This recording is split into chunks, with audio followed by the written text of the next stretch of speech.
আল্লাহ তাআলা বলেন, বান্দা আমি তোমাকে সৃষ্টি করেছি আমার ইবাদতের জন্য। তুমি শুধু আমার ইবাদত করবে।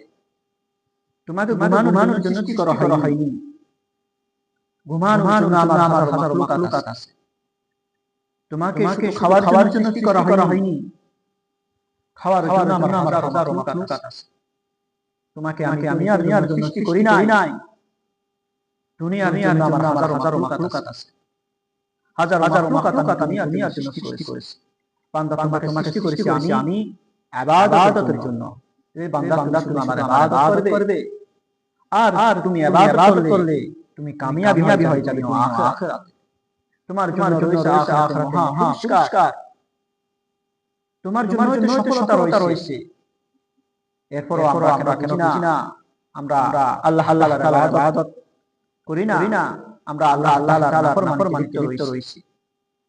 এরপর আল্লাহ তাআলা আমাদের হাজারো নাজ নিয়ামতে ডুবিয়ে রেখেছে।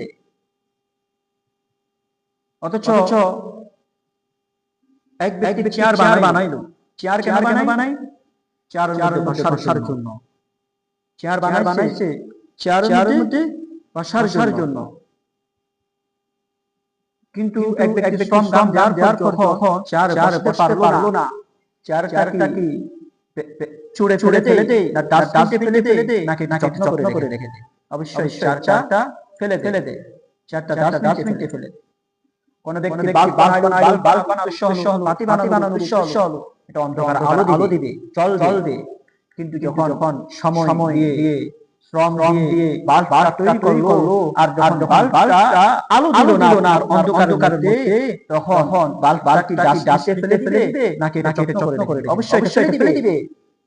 কিন্তু আল্লাহ তাআলা আমাকে আপনাকে বানাইছে ইবাদতের জন্য। আর আমরা আল্লাহ তাআলার ইবাদত না করার পরও আল্লাহ তাআলা আমাদের এখনো সবল রেখেছেন, দুইটা চোখ সবল রেখেছেন, দুইটা পা সবল রেখেছেন, আমার অলরেডি এখনো সুস্থ রেখেছেন। আল্লাহু আকবার। কেমন আল্লাহ, কেমন দয়ালু তিনি, কেমন অনুগ্রহ করেছেন আমার প্রতি আপনার প্রতি। আমার দুইটা হাত আল্লাহ তাআলা ভালো কাজের জন্য।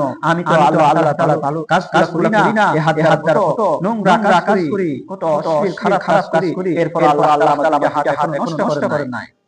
আমার চোখ বানাইছে আল্লাহ তাআলা ভালো কিছু দেখার জন্য। কিন্তু আমি মন্দ দেখার পর আল্লাহ তাআলা আমার দুইটা এখন ধরে রেখেছেন। আমার দুইটা পা আল্লাহ তাআলা বানাইছেন কিসের জন্য? ভালো দিকে যাওয়ার জন্য। কিন্তু আমি ভালো না যে খারাপ যাওয়ার পর আল্লাহ তাআলা আমার পা ধরে রেখেছেন। কেমন আল্লাহ তিনি, কেমন দয়ালু। এইজন্য ভাই আমাকে চিন্তা করতে হবে।